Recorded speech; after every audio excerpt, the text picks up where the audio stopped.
Fucking Cambridge. We need to burn Cambridge. Oh, fuck you. I don't want to get... I'm not going to pay you money for your garbage telegraph. Anglo-Saxons aren't real, Cambridge tells students in efforts to fight nationalism. The university aims to dismantle the myths around British and English identities, as it seeks to make its teaching more anti-racist by blatantly lying. Would someone like to start the reading on that? I need to pop off just for a second. Cambridge is teaching students that Anglo-Saxons did not exist as a distinct ethnic group as part of efforts to undermine myths of nationalism. Britain's early medieval history is taught by the Department of Anglo-Saxon, Norse, and Celtic, but the terms within its own title are being addressed as part of efforts to make teaching more anti-racist. Its teaching aims to dismantle the basis of myths of nationalism by explaining that the Anglo-Saxons were not a distinct ethnic group, according to information from the department. The department's approach also aims to show that there were never, quote, coherent Scottish, Irish, and Welsh ethnic identities with ancient roots. The increased focus on anti-racism comes amid a broader debate over the continued use of terms like Anglo-Saxon, with some in academia alleging that the ethnonym is used to support racist ideas of a native English identity. Information provided by the Department of... There are a couple of things I want to address. Firstly, you're trying to tell us that Welsh isn't a unique ethnic group. The Welsh, really? Like, okay, mainstream Englanders, sure, let's pretend that for a second, but the Welsh? You don't come up with that kind of a language without being inbred for 10,000 years. No distinct ethnic group known as the Anglo-Saxons. Right, so you're going... So that... No, which makes no sense. There was an ethnic group known as the Saxons, an ethnic group known as the Angles, and then they fucked a lot, sometimes consensually, mostly not. Stupid bloody Saxons. And what were their kids then? Anglo-Saxons. By that logic, there's no such thing as an African-American either. Which, to be fair, there isn't. But there's also no such thing as a Chinese-American. Or anything like that. By their logic, there's no such thing as a Hispanic. Look what Martian says, but Abos have been real ethnic groups for 40,000 years. Well, it's only a matter of time before they decide the Sami are the only natives anywhere. Yes. Despite the fact that the British have been in... Despite the fact that the Anglo-Saxons have been in England for tens of thousands of years. Overridge says that Anglo devolves from the word angler or fisherman, where was boatman's apparently. Yeah, I did not know that. But, I mean, there's clear... If Vikings are a thing that people are allowed to pretend exist, Angles are also a thing. As Little Green Martian says, Anglo-Saxons had different tribes, but they were culturally and linguistically united. Yeah, and they're trying to pretend that Celts... Norse and Celtic are apparently not ethnicities either. That's not quite coherent. But they were never coherent. Well, I think it's time that we accept that white people fell from heaven, sent by God, and are angels meant to deliver us all. Yes. Yes. This just seems to be a way, because, like, you know how they're just like, oh, white people are evil, no culture, blah, blah, blah. And, you know, people are like, what do you mean by white people? Like, yeah. This white person is in no way related to this white person. Like, they don't even share any kind of history. And so this just seems to be, okay, well, we'll just erase all white history, and then we can just call you the monolith of white people and call you evil. Well, apparently we need to go with what Ardent said, but expand it. Clearly, if white people have nothing to do with each other, and they're not related to any other racial group in any way whatsoever, well, clearly the white people are the ones who were created by God before the Tower of Babel fell. That's the only coherent fucking argument. Let's go full Christian conspiracy theory. White people were created by God to purge the land of the savages, and then they fucked around for a bit and the Tower of Babel fell. So what? They waffle a bunch of crap, and they say teaching that seeks to dismantle the basis of myths of nationalism. There was I don't know if my brain stopped working or if theirs did when they wrote this, that there ever was a British, English, Scottish, or Welsh or Irish people with a coherent and ancient ethnic identity. by showing students just how constructed and contingent these identities are and always have been. Okay, British, sure, because that's existed for about 200 years. 200 or 300 years. But English? Scottish? Welsh? I'm pretty sure the Scots would have something to say about being called English. Yeah. Oh, depiction of Anglo-Saxon warriors in the 10th century, says credited to Alamy. Yes. Well, how long do you need to live somewhere and just fuck each other until you're considered an ethnic group? I kind of want these people from Cambridge to walk up to the Scottish border and just yell that over it. There's no such thing as Scottish! You're all Brits! Maybe wandering And to 10,000 Glasgow and haggises get megaphone. yeeted at them. But are they going to pretend that the Gauls didn't exist? That, oh, what was the other group? Not the Celts, the other one. Oh, come on. Jutes? No, not those ones, though. The ones that painted themselves blue and ran around naked. Picts? Yeah, the Picts. Are they going to tell us that the... They should go find someone descended from the Picts and tell them that their racial group doesn't exist. See how that goes down for them. Callum says, let's also apply these standards to the Middle East, the difference between Assyrian and Iraqi and Iranian, and see what happens. One lecture addresses how the modern use of the term Anglo-Saxon has been embroiled in indigenous race politics. Gee, I wonder whose fucking fault that was. If you're going to make up indigenous race politics and fight about it, then you shouldn't act surprised when the bloody Brits turn around and go, well, shit, we've been here for 10,000 years. And of course, once again, it brings up the age-old question of how long do you need to live somewhere before you become indigenous? 10,000 years? 20,000 years? 60,000 years? You just have to have been born in that country, according to some people. I can see the argument there, but I would call you think indigenous at that point. No. I'd say you'd have to be at least second or third generation. Probably third generation. I would have to say at least a century of history, minimum. Something like that. So 4 Which or is 5 about generations. 3 generations. Yeah, give or take. Yeah. But no, Muhammad, who was born in Berlin last year, is not indigenous. It's like people who have immigrated here and had their child here. The child is automatically a citizen, but the parents are not. And I think that it's very dangerous to be giving citizenship away that easily. Well, that's it. Citizenship should be derived from the parents' citizenships, not just wherever you happen to be frigging born.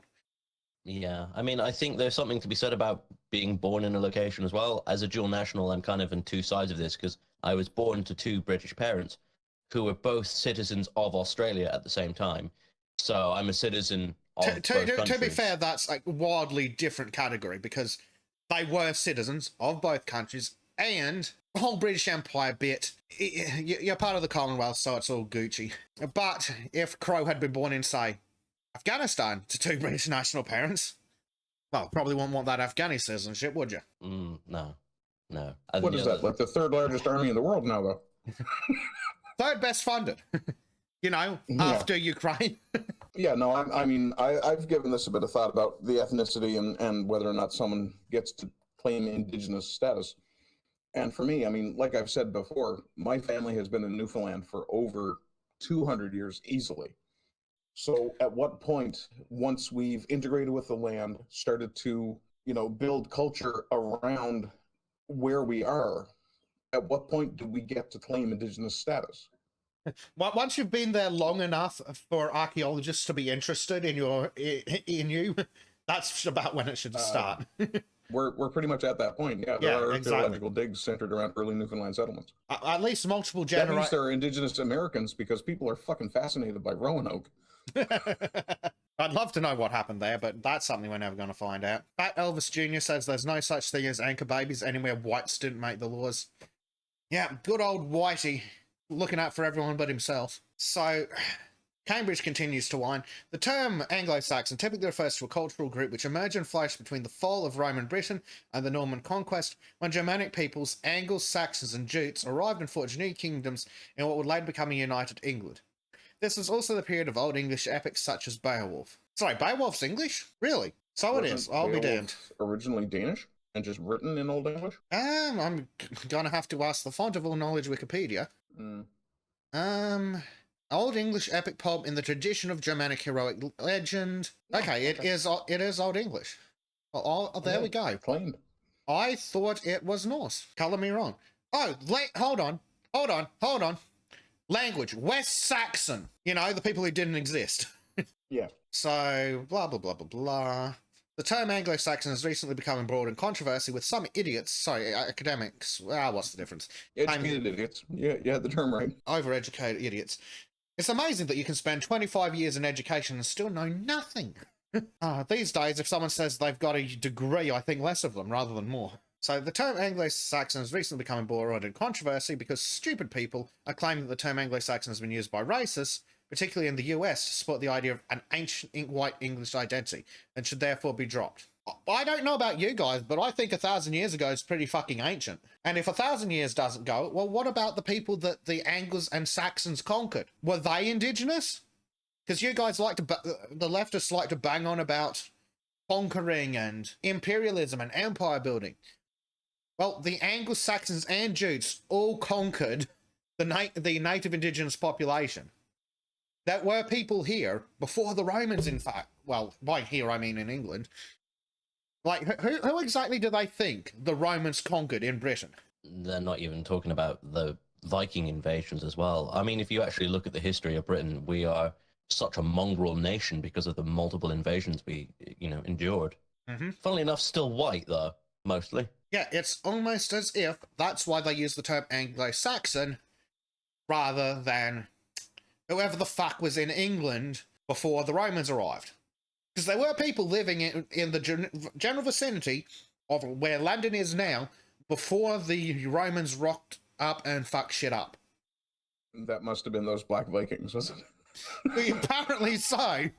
The black transgender Vikings. The black disabled transgender Vikings. There you go. Yeah. With the wheelchair ramp on the longship. Yeah, they're only invading you because they deserve rights too.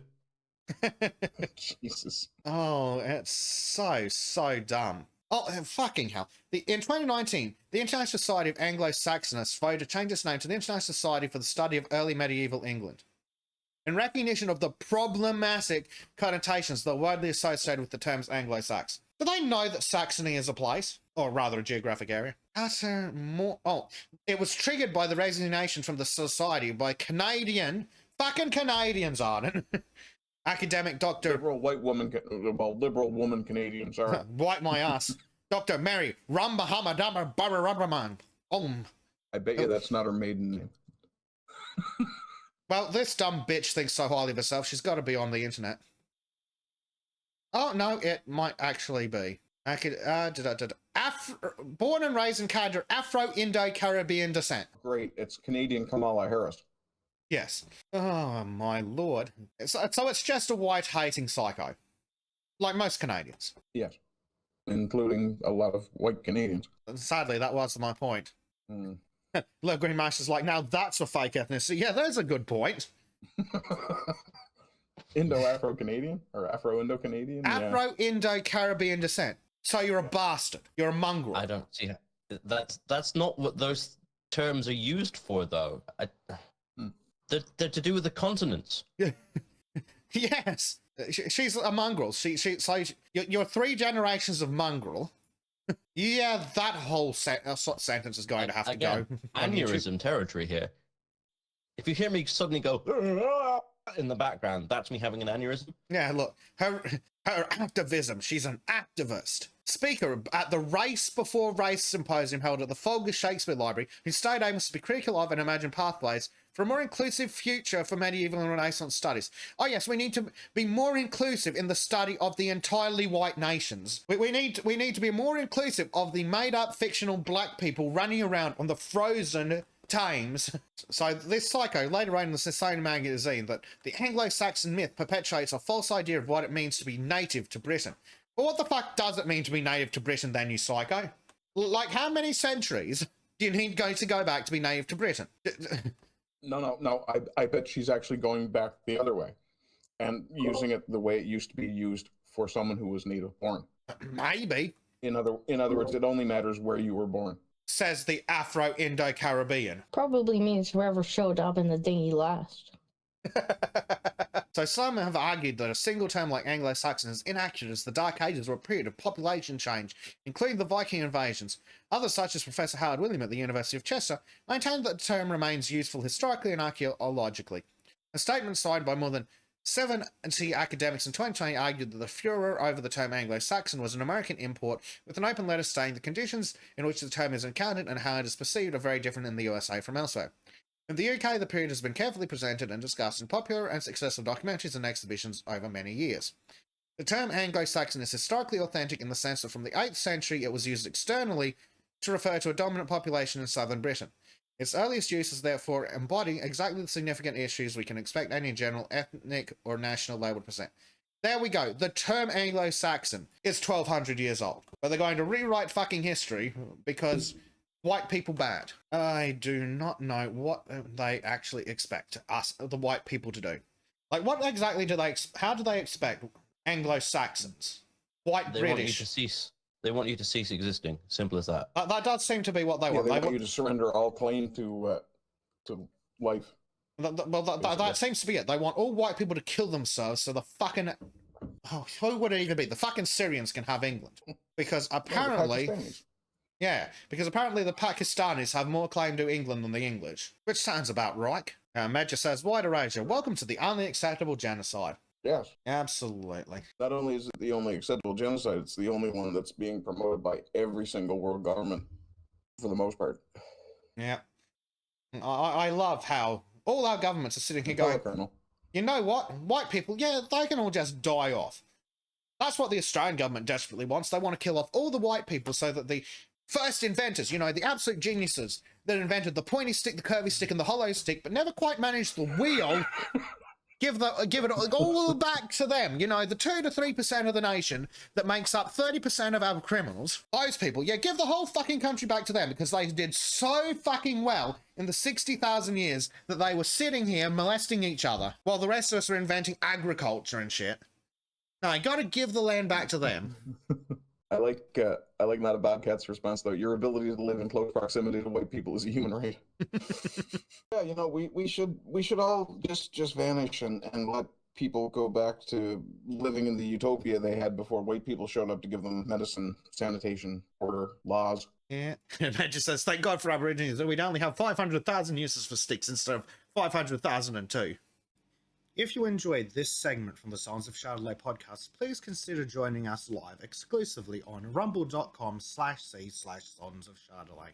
A special thanks to our subscribe star supporters who you can currently see scrolling past on your screen.